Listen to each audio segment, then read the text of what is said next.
Trump को कड़ा निर्देश पर अमेरिका विदा होती भारतीय समेत अन्य अवैध प्रवासी अमेरिकार विभिन्न स्थान में बेआईन भाव रुवा प्रवासी को सामूहिक विताड़ित करने अभियान जारी रखिंट राष्ट्रपति डोनाल्ड ट्रम्प बेआईन भाव रुवा भारतीय कार्यानुष्ठान जो भारत फेरवा पड़ी।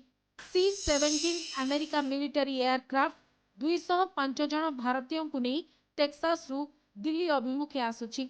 अमेरिका भारतीय को फेरवा पूर्व भारत सरकार को सह जोगाजोग करिछि एवं यह परे परे विभिन्न पर्यायर भारतीय अमेरिका फेरिबे। सूचना मिलुछि जे अमेरिका सरकार बेआईन भाव रहुवा प्राय 18,000 प्रवासी भारतीय को चिन्हट करिसेंती। भारत सरकार अवैध भाव अमेरिका रहुवा भारतीय वैध प्रत्यावर्तन प्रस्तुत थिबा कहछंती। अमेरिकार प्रतिरक्षा विभाग पेंटागन कहिछि जे खूब शीघ्र टेक्सास, एल पासो एवं कैलिफोर्निया सैन डिएगो सामरिक विमान उड़ाण भूमिब जो प्राय 5,000 अवैध प्रवासी फेरिबे।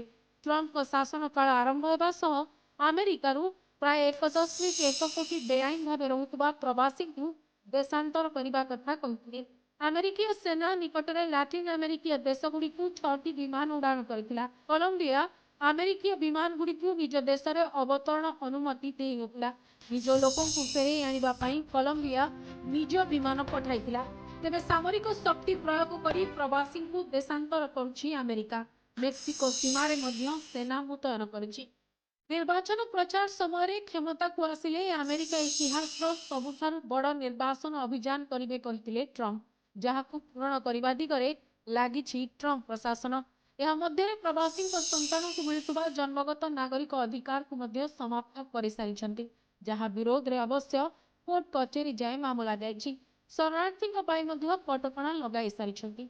भारतर वैदेशिक मंत्री एस जयशंकर कहते आम देशर लोक जदि अन्य देश में बेआईन भाव उचित दस्तावेज न पाई रही तेबे आमे ताकु फेरई आनिबा चाहिबू, कारण अवैध अनुप्रवेश बहु संगठित अपराध सह जोड़ी होता है।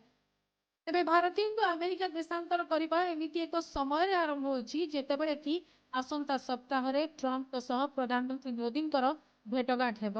ट्रम्प द्वितीय थर शासन भार संभाळिबा परे मोदी यह प्रथम भेट। ए संपर्क में किछि चर्चा आलोचना होई पारे से आकलन करा जाउछि। तेबे बहु घात प्रतिघात सह भार खरच करी लोक एक भल जीवन संधान रे अमेरिका जाइथिले।